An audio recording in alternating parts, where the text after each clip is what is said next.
Hello students, welcome back once again to my channel.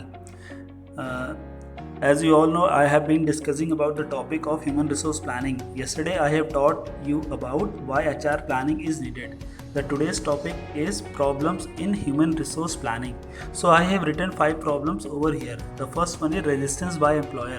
Resistance by employer का मतलब ये होता है कि जो ऑर्गेनाइजेशन का एम्प्लॉयर है मीन्स जो काम देने वाला है लोगों को, तो उसकी एक सोच होती है कि एचआर प्लानिंग करने की कोई ज़रूरत नहीं है, हमको क्या करना है एचआर प्लानिंग को करके इसका कोई यूज़ नहीं है, क्योंकि वो इस बात से बिल्कुल वाकिफ़ रहता है कि अगर उसके ऑर्गेनाइजेशन में किसी भी एम्प्लॉय की ज़रूरत पड़ती है तो वो कहीं से भी वो रिक्रूट करेगा। उसको पता है कि पूरे भारत में बेरोज़गारी बहुत है और वो हर तरह से वो एम्प्लॉयज़ को वो रिक्रूट कर सकता है, इसीलिए वो इतना इसके ऊपर ध्यान नहीं देता है। एचआर प्लानिंग सिर्फ बड़े से बड़े ऑर्गेनाइजेशन के लिए ही यूज़ होती है। नेक्स्ट प्रॉब्लम हमारी है रेजिस्टेंस बाय एम्प्लॉय। अब एम्प्लॉय भी सोचता है कि एचआर प्लानिंग नहीं होनी चाहिए। उसके 2 बड़े रीजंस होते हैं एचआर प्लानिंग के लिए समझने एम्प्लॉयज़ के लिए। पहला रीज़न होता है कि वर्कलोड और दूसरा हमारा होता है कि सैलरी डिस्क्रिमिनेशन। मीन्स एम्प्लॉय सोचता है कि अगर कोई बाहर से एम्प्लॉय अगर कोई रिक्रूट किया जाएगा तो उसको ज़्यादा हाइक दिया जाएगा, हमारी इंपॉर्टेंस कम हो जाएगी। और दूसरा रीज़न ये हो सकता है कि उसकी सैलरी में डिफ्रेंशिएट ज़्यादा हो जाएगा।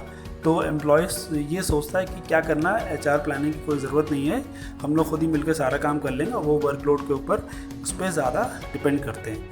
नेक्स्ट हमारा आता है इनएडिक्वेट quality of information. इनएडिक्वेट quality of information का मतलब ये है कि ऑर्गेनाइजेशन को जब तक ये पता ही नहीं रहेगा कि मार्केट का सिनेरियो क्या चल रहा है, मीन्स मार्केट में क्या डिमांड है, किस तरह की उनको टेक्नोलॉजीज़ की ज़रूरत है, किस तरह के एम्प्लॉयज़ चाहिए, किस तरह के एम्प्लॉयज़ के अंदर स्किल्स होना चाहिए, क्या एजुकेशन होना चाहिए, वो किस बेस पर एम्प्लॉयज़ को वो रिक्रूट करेंगे, वो किस बेस पर एम्प्लॉयज़ की वो ट्रेनिंग देंगे, ओरिएंटेशन कराएंगे। तो जब तक उनको पता ही नहीं होगा कि मार्केट में असली सिनेरियो क्या चल रहा है, तो वो कैसे इस प्रॉब्लम से सॉर्ट आउट करेंगे। नेक्स्ट हमारा आता है अनसर्टेनिटीज़। अनसर्टेनिटीज़ का मतलब यहाँ पर ये है कि एचआर प्लानिंग जो होती है वो प्रेजेंट को सोच के प्लानिंग नहीं जाती है, ये एक फ्यूचर ओरिएंटेड है, मीन्स ये फोरकास्ट है।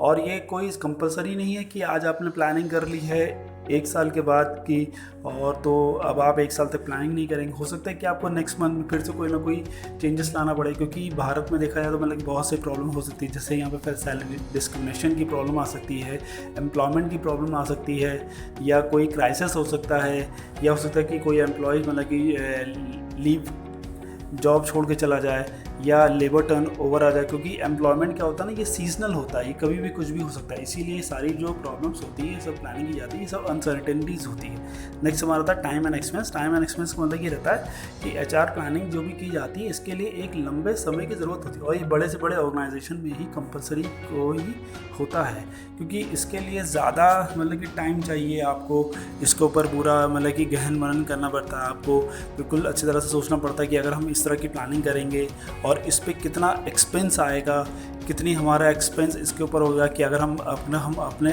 ऑर्गेनाइजेशन में कुछ एम्प्लॉयज़ को रिक्रूट कर रहे हैं तो हमारा उसके ऊपर कितना एक्सपेंस आएगा, क्या हम इतना एक्सपेंस को बेयर कर सकते हैं या हम बेयर नहीं कर सकते हैं। So these are the 5 problems which arise in human resource planning. I hope all of you have got the pulse of each and every problems of human resource planning.